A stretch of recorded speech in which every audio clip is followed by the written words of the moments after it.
নমস্কার বন্ধুরা, আমরা যখন প্রথম বীজগণিতের অঙ্ক শুরু করি তখন এক্স ধরা শিখি।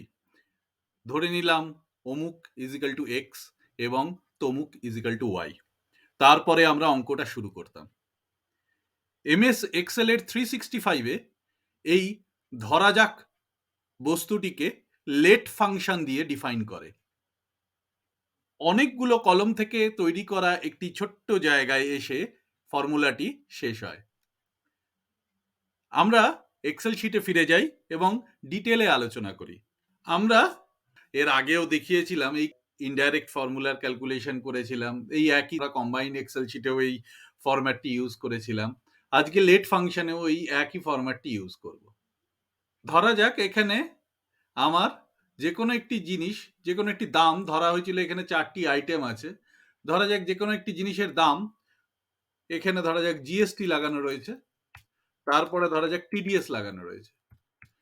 জিএসটি ধরা যাক আমার এখানে খাবারের জিএসটি আমি ধরে নিলাম 28%, আর সেটা অ্যাড হবে দামের সঙ্গে। আর টিডিএস ধরা যাক আমার এখানে 2%, এটা হচ্ছে টোটাল গ্রস আইটেমের গ্রস দামের সঙ্গে বিয়োগ হবে। আমি এখানে গ্রস ভ্যালুটি লিখে রেখেছি লেট ফাংশন দিয়ে, সেটাই আমি আপনাদের এখানে করে দেখাবো। এখানে আমার অ্যামাউন্টটি কত ছিল? 6050। তো তার সঙ্গে আমার 28% করলে হলো এটা। এইটাকে আমি কিছু দূর পর্যন্ত টেনে নিলাম। টিডিএস 2%, তাহলে আমি এইখানে টিডিএসটাকে করলাম 2% করে নিয়ে। এবারে আমার তাহলে গ্রস ভ্যালু কত হলো? গ্রস ভ্যালু হলো total amount plus GST minus TDS. তো আমার হয়ে গেল 7623 টাকা। এই 7623 টাকাটা এখানে লেট ফাংশন দিয়ে করা আছে। এটা আবার আমরা এখন করব। আমি এখানে এই ফাংশনটিকে এখন ডিলিট করে দিই আবার। তো লেট ফাংশন করার জন্য আমাকে যেটা করতে হবে, ধরা যাক লেট নেম 1, মানে যে কোনো একটা নাম ধরে নিতে হবে।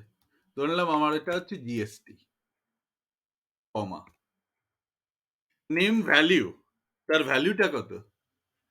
28%, কমা তারপরে হচ্ছে ক্যালকুলেশন অর নেম 2। আমার এখানে আবার একটা নেম আছে, তাই আমি এখানে নেম 2টা ইউজ করি। দ্বিতীয় নামটা হচ্ছে টিডিএস। তারপরে হচ্ছে name value 2 or calculation 2। Name value 2 মানে এখানে আমার টিডিএস এর ভ্যালুটা কত? 2%। এরপরে বলছি ক্যালকুলেশন অর নেম 3। আমার আর তৃতীয় নাম নেই, এবারে আমি ক্যালকুলেশন শুরু করে দিই। ক্যালকুলেশনটা কত? আমার অ্যামাউন্ট 6050 প্লাস 6050 গুণিতক GST, sorry minus gross amount গুণিতক টিডিএস।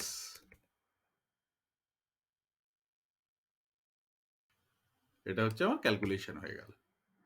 এই ক্যালকুলেশনগুলোকে একটু আমার যেরকম মাঝে মাঝে খটকা লাগছিল, সেগুলোকে খটকাগুলোকে দূর করার জন্য আমরা সাধারণত একটা পদ্ধতি করে থাকি। যেমন ধরা যাক টিডিএস জিএসটি 28% নিয়ে আমি অল্ট এন্টার দিলাম, ওটা নিচে চলে এলো। তারপরে আবার হচ্ছে এখানে টিডিএস 2%, তারপরে আবার আমি অল্ট এন্টার দিলাম, আবার নিচে চলে এলো। তারপর নিচে হচ্ছে calculation net amount plus net amount into GST minus net amount into TDS is equal to the gross amount. Enter করলাম, দেখুন ওই ভ্যালুটা চলে এসেছে। এবারে আমি এটাকে টেনে দিলাম, তো ওটা হয়ে গেল। এইবারে আমি এই লেট ফাংশনের আরেকটু ডিপে যাই। প্রথম কথা, এটা কি অন্যভাবে করা সম্ভব হতো না? ধরা যাক আমি এখানে টিডিএস বা জিএসটি কলমটা করব না, তাহলেও কি সম্ভব হতো না? দেখা যাক এটা সম্ভব হয় কিনা। আমি ফর্মুলাজে গেলাম, এখানে নেম ম্যানেজারে গেলাম। নেম ম্যানেজারে গিয়ে আমি একটা নিউ নেম করলাম, এখানে দিলাম জিএসটি এবং নিউ নেমের একটা রেফারেন্স দিয়ে দিলাম যে ওটা 28%। এবারে এটা ওয়ার্কবুকে করতে চাইলে ওয়ার্কবুকে, শিট 1 এ করতে চাইলে যেখানে আমি করতে চাইবো সেখানে। আমি ধরলাম এই শিটেই করতে চাইলাম। তো 28% করে দিলাম। এইবারে ক্লোজ করলাম। একইভাবে আবার নেম ম্যানেজারে গিয়ে আমি যদি আরেকটা দিয়ে দিই, আমি এখানে টিডিএস, এই একইভাবে এখানে আমি আবার 2% করলাম। ওই একই কম্বাইন্ড ওয়ার্কশিটটাই আমি ওইটাকে অ্যাপ্লিকেবল করলাম। ক্লোজ করলাম। এবারে আমার এই নামটার জায়গায় আমি যদি this plus this into GST, এই মাইনাস দিস ইনটু টিডিএস লিখে দিই, এখানেও কিন্তু ভ্যালুটা চলে এলো। এবারে আমরা দেখি যে এটা লেট দিয়ে যে ফর্মুলাটা করেছি বা এমনি সিম্পল যে যোগ বিয়োগ গুণ ভাগ করে করেছি, তাতেও কি আমার ওই একই ভ্যালু আসছে? হ্যাঁ, দেখুন এই একই ভ্যালু আসছে। এবার এটাকে আমি কাট পেস্ট করে পাশের একটা জায়গায় রাখলাম এবং লেট দিয়ে যে ফর্মুলাটা করেছি সেটাকেও নিচে রাখলাম, সেখানেও একই ভ্যালু আসছে। সুতরাং একটা এই জিনিস বিভিন্ন রকম ভাবে করা যাচ্ছে। এইবারে আপনাদের বিচার করতে হবে কোনটা সুবিধা। এখানে একটা অসুবিধা আছে, এই যে নেম ভ্যালু নেম ম্যানেজারের। আমি আবার এটাকে সরিয়ে দিলাম যাতে কনফিউজটা না হয়। আমি আবার যে এটাকে যথাস্থানে ফিরে আনলাম।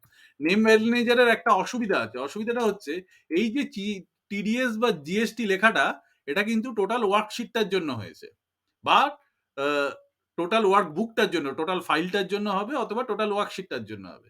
এখানে কিন্তু এই ব্যাপারটা আমার জিএসটিটা এটা 28% লিখেছি।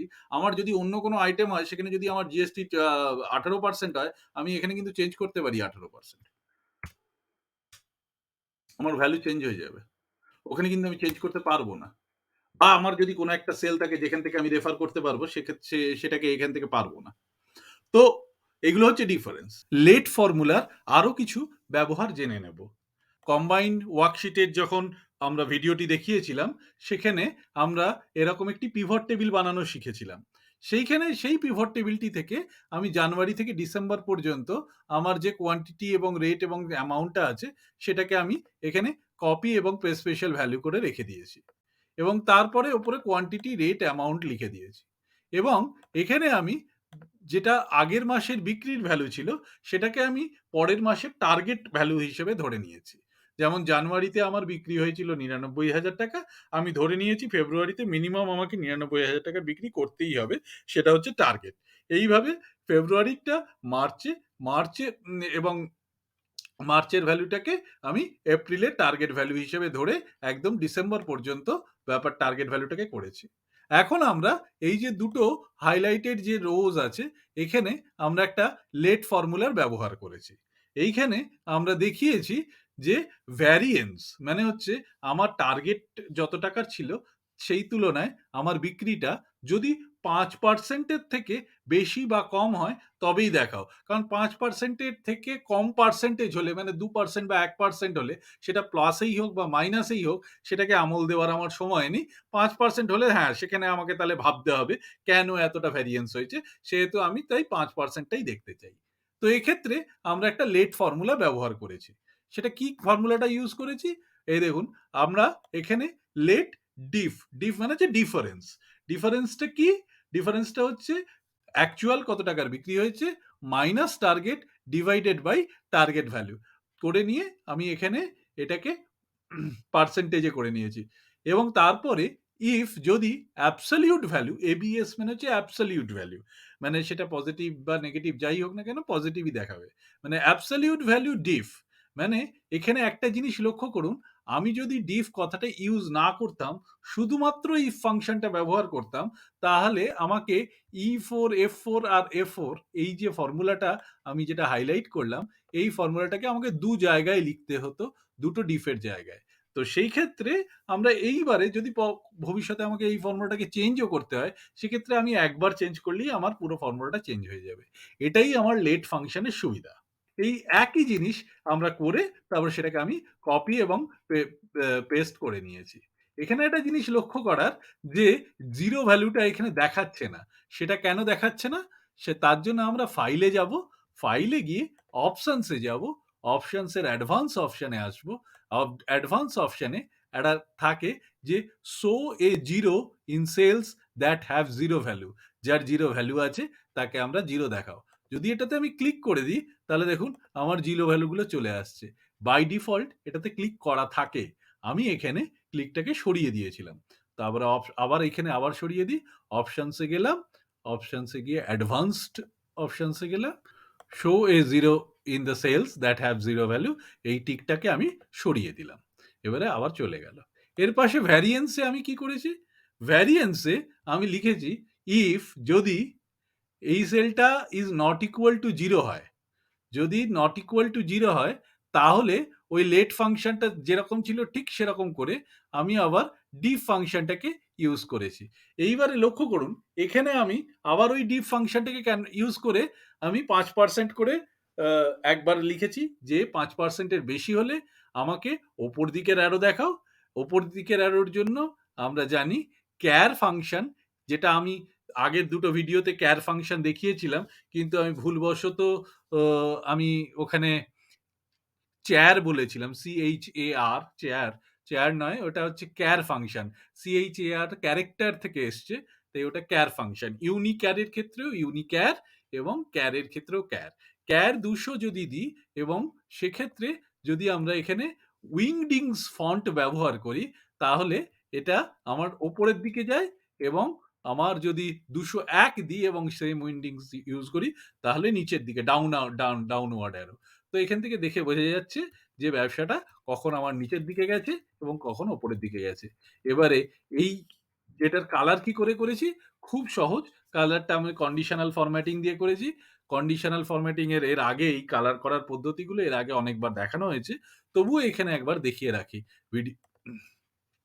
এখানে আমি কি করেছি যে যদি এই আগের সেলটা ইজ গ্রেটার দেন এই লেস দেন 5% হয় তাহলে বোল্ড লাল হয়ে যাবে, আর যদি গ্রেটার দেন 5% হয় তাহলে বোল্ড সবুজ হয়ে যাবে। তো সেই হিসেবে করে আমি এটাকে জাস্ট টেনে দিয়েছি। আশা করি ব্যাপারটা আপনারা খুব সহজেই বুঝতে পেরেছেন। লেট ফাংশনের ইউজগুলো আপনারা বুঝতে পেরেছেন। Thank you. আশা করি আপনাদের ভিডিওটি ভালো লেগেছে এবং আমি জানি এটি আপনারা আপনাদের কর্মক্ষেত্রে বা আপনাদের যে কোনো কাজে এটিকে ব্যবহার করতে পারবেন। তাই দয়া করে আমাকে আরো অনুপ্রেরণা দিন যাতে করে আমি আরো এরকম সুন্দর সুন্দর ভিডিও বানাতে পারি। চ্যানেলটি সাবস্ক্রাইব করুন, লাইক করুন ভিডিওটি এবং আরো 5 জনের কাছে ছড়িয়ে দিন এটাকে শেয়ার করে। Thank you.